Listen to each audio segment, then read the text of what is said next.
रिवेल 24 classes current affairs static GK में आपका स्वागत है। आज हम देखेंगे कौन कौन से नए करंट अफेयर्स अपडेट हुए हैं। आज है 16 फरवरी 2022।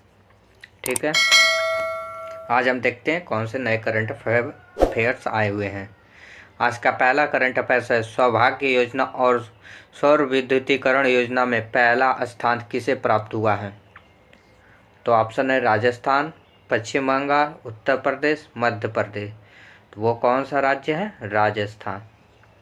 राजस्थान सौभाग्य योजना में पहला स्थान प्राप्त किया है। ठीक है, इस बात को ध्यान रखना। ठीक है, नेक्स्ट है 9वीं यूएस ग्रीन बिल्डिंग काउंसिल में भारत का कितना स्थान प्राप्त हुआ है? तीसरा, दूसरा, पहला, चौथा। तो है तीसरा स्थान। भारत को कितना स्थान प्राप्त हुआ है? तीसरा स्थान यूएस ग्रीन बिल्डिंग काउंसिल में। ठीक है, इसको आप ध्यान रखना। नेक्स्ट नागरिक हवाई क्षेत्र में ड्रोन उड़ान की अनुमति देने वाला पहला देश कौन बना? Israel, America, Australia, Bharat. Bharat तो हो नहीं सकता। Australia, America, Israel. तो वह है इजराइल, जो तकनीकी में बहुत ही आगे है। मतलब तकनीकी बहुत ही छोटा देश है, लेकिन सुरक्षा के क्षेत्र में ये काफ़ी विकास किया है। ठीक है ना, इजराइल ने। इसको आप ध्यान रखना। नेक्स्ट है प्रधानमंत्री जस्टिस ट्रूडो ने पहली बार आपातकालीन अधिनियम लागू किया। यह किस देश के रहने वाले हैं? Canada, America, Australia, England. तो अमेरिका हो नहीं सकता, पता ही है कौन है वहाँ पे। तो वह है कनाडा। कनाडा के राष्ट्रपति। इन्होंने ये हमारे देश में जो कृषि आंदोलन हो रहा था तो उसका सपोर्ट किया था। आज इनके ऊपर ये जो चीज़ें हो रही है ना, सब इनकी करनी का है। ठीक है ना, इसलिए दूसरों के घर को बर्बाद नहीं करना चाहिए।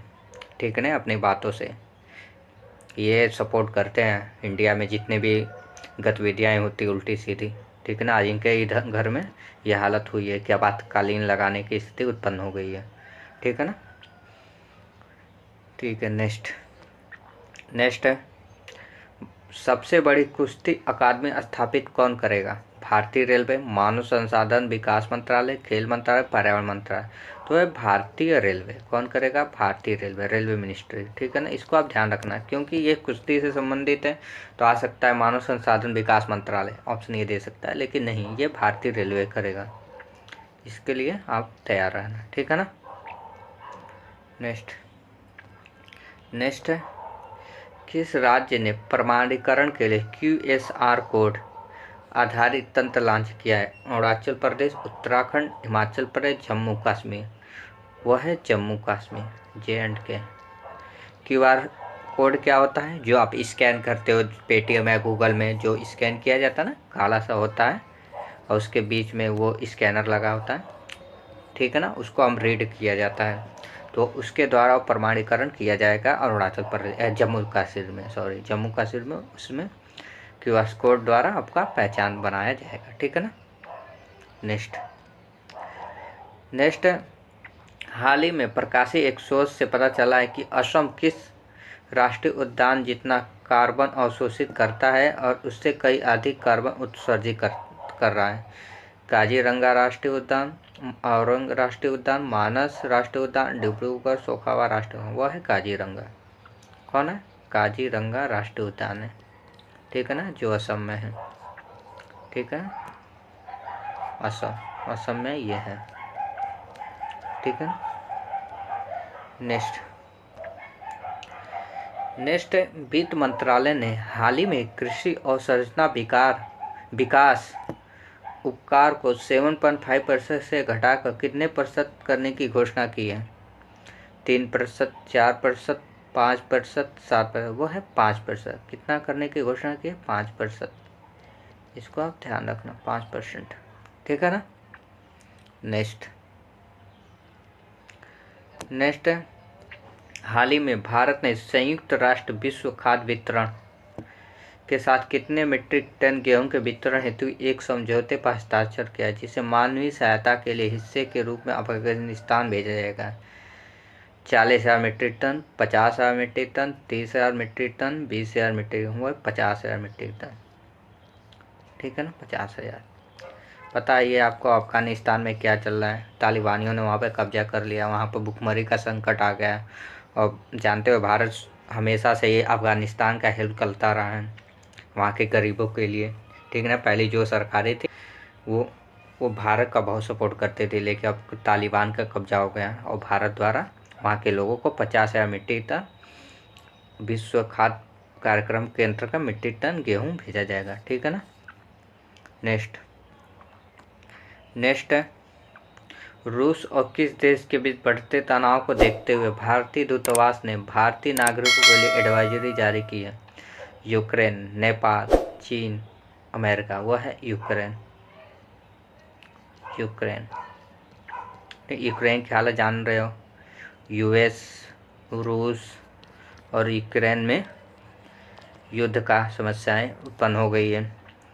रूस यूक्रेन पर हमला करने वाला है और यूएस जो है वो यूक्रेन को बचाने वाला है, क्योंकि यूक्रेन नाटो का पार्ट है और नाटो देश वो होता है, अगर जो नाटो का सदस्य होता है अगर उसके ऊपर कोई हमला करता है तो वो पूरे नाटो सदस्यों के ऊपर हमला माना जाता है, वो उस कंट्री के ऊपर मिलकर हमला कर सकते हैं। अगर रूस यूक्रेन के ऊपर हमला करता है तो यूएस रूस के ऊपर हमला कर सकता है, नाटो सदस्य रूस के ऊपर हमला कर सकते हैं। ठीक है ना, इस बात को आप ध्यान रखना। नेक्स्ट है, हाल ही में किस देश ने आधिकारिक तौर पर कोआला को लुप्त प्राय इंडेंजर्ड प्रजाति के रूप में घोषित किया है? नेपाल, भारत, रूस, ऑस्ट्रेलिया। तो वह है ऑस्ट्रेलिया। किसने किया? ऑस्ट्रेलिया ने। ठीक है, इसको आप ध्यान रखना, ऑस्ट्रेलिया। नेक्स्ट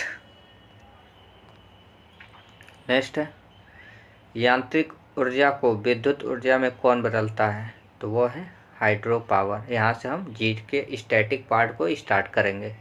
ठीक है ना, ये हमारा जो अब स्टैटिक पार्ट जुड़ा है वो अब कंटिन्यू चलता ही रहा है और चलता ही रहेगा। ठीक है ना। नेक्स्ट, राष्ट्रपति द्वारा राज्यसभा में कितने सदस्यों को नामित किया जाता है? 12 सदस्यों को। कितने सदस्यों को नामित किया जाता है? 12 सदस्यों को। और लोकसभा में कितने सदस्यों को नामित किया जाता है? 2 सदस्यों को। 2 सदस्य यहाँ पे नामित होते हैं, जो चुनाव नहीं लड़ते हैं, वो राष्ट्रपति द्वारा चुने जाते हैं। और राज्यसभा में 12 सदस्यों को। ठीक है ना, वो चुनाव नहीं लड़ते हैं, वो सीधे राष्ट्रपति चुना जाता है। लेकिन ये कला, साहित्य, विज्ञान आदि के फेमस क्षेत्र हो सकते हैं, खेल से संबंधित हो सकते हैं। ठीक है ना, इसको आप ध्यान रखना। नाथुला दर्रा किस राज्य में है? सिक्किम में। कहाँ पर है नाथुला दर्रा? सिक्किम में। पाल वंश के संस्थापक कौन है? गोपाल जी हैं। कौन है? गोपाल हैं, पाल वंश के शासक। ठीक है ना, इसको आप ध्यान रखना।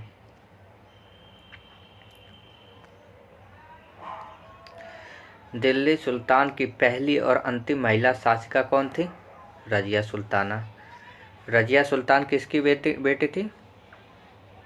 आप ये कमेंट बॉक्स में हमके कमेंट करके बताएं। ठीक है ना, रजिया सुल्ताना को ये किसकी बेटी थी? ठीक है। सिरके का रासायनिक नाम क्या है? Acetic acid. क्या नाम है सिरके का? Acetic acid. ठीक है, सिरके का रासायनिक नाम है। मौर्य वंश के बाद कौन सा वंश आया? क्या बता सकते हैं? वह है शुंग वंश। मौर्य वंश के बाद कौन सा वंश आया? शुंग वंश। ठीक है। काला सोना किसे कहा जाता है? कोयले को। कोयले को क्या कहा जाता है? काला सोना। ठीक है ना, इसको आप ध्यान रखना। नेक्स्ट, स्वर्ण बौद्ध पोगंडा मंदिर कहाँ पे स्थित है? म्यांमार में। कहाँ पे स्थित है? म्यांमार में। म्यांमार में अभी क्या हो रहा है? मिलिट्री शासन है। म्यांमार में क्या है? मिलिट्री शासन चल रहा है वहाँ पर, जिससे तालिबान ने तालिबानियों को पर हमला करके वहाँ के सरकार को हटा दिया। वहाँ पे यहाँ के मिलिट्री ने यहाँ पर हमला करके यहाँ की सरकार को हटा दिया। ठीक है ना, तो इस बात को आप ध्यान रखना। ठीक है ना, स्वर्णिम बौद्ध पोगंडा मंदिर म्यांमार में। ठीक है। नेक्स्ट है, ओजोन दिवस कब मनाया जाता है? ओजोन परत दिवस कब मनाया जाता है? 16 सितंबर को। ये PCS 2021 में आया हुआ क्वेश्चन है, ठीक है ना। सोचिए ऐसा ऐसे क्वेश्चन PCS 2021 में आता है कि ओजोन परत या ओजोन दिवस कब मनाया जाता है, वो है 16 सितंबर को, ठीक है ना। ओजोन ही परावर्णीय किरणों को रोकता है, ठीक है ना। जो भी ये परावर्णीय किरणें निकलती है वो ओजोन परत द्वारा रोकी जाती है ताकि धरती पे ज़मीन पर ना आए। और परावर्णीय किरणें से पता है ये क्या होता है, बीमारियां बहुत सी उत्पन्न हो जाती है, चर्म बीमारियां हो जाती है, कैंसर वंसर जैसी बीमारियां उत्पन्न हो जाती है। ओजोन परत द्वारा इससे बचाया जाता है, ठीक है ना। परावर्णीय किरणों को नीचे आने नहीं देता है धरती पे, ठीक है। Next, thank you so much. आज के लिए बस इतना ही है। इस वीडियो को लाइक शेयर और सब्सक्राइब करें। धन्यवाद।